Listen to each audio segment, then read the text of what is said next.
Hi, this is Fern, and I want to share with you today what's so special about the last 2 weeks of August from an astrological perspective. So, what we're looking at from about August 12th until the end of August is that there's going to be a number of planets that are going to be activating the eclipse degrees from the last 3 eclipses we had. One from November 30th of 2020, when the mutable signs of Sagittarius and Gemini were activated at 8 degrees.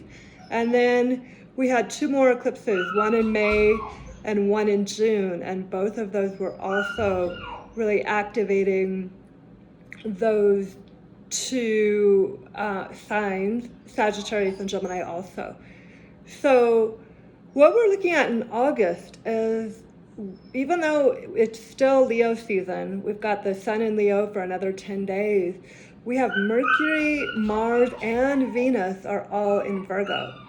And speaking of Virgo, you can probably hear we've got some puppies in the background squeaking away, and Virgo is a sign that rules domestic animals, including dogs. So I've really, as a Virgo myself, I've really been very much involved in the dog world for this time.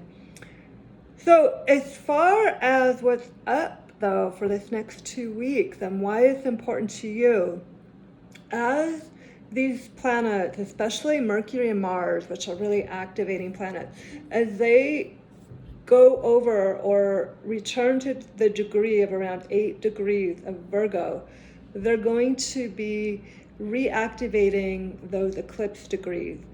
So we're going to be feeling this mutable kind of revisitation of some of those themes that we experienced previously.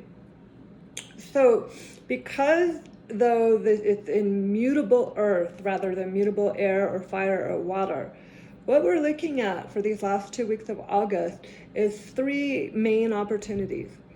One of them is to do the whole Virgo process of integration, discernment, processing, digesting, and remembering that Virgo in the body rules the intestinal and digestive organs.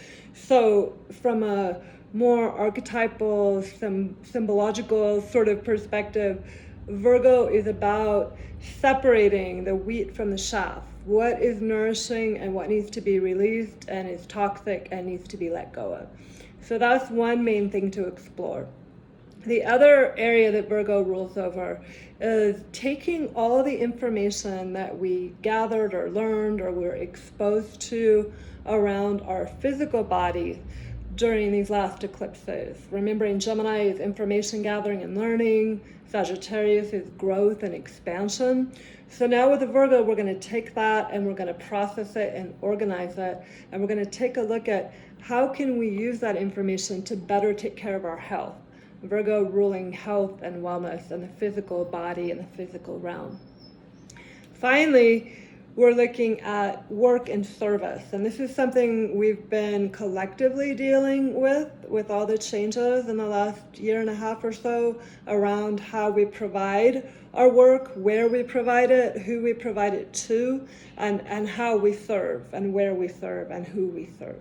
So during these last 2 weeks of August, we're really going to be finding more of a grounding place because of that Virgo earth, and making sense of all this learning and information that we began during those eclipse times from November, May, and June in the signs of Sagittarius and Gemini.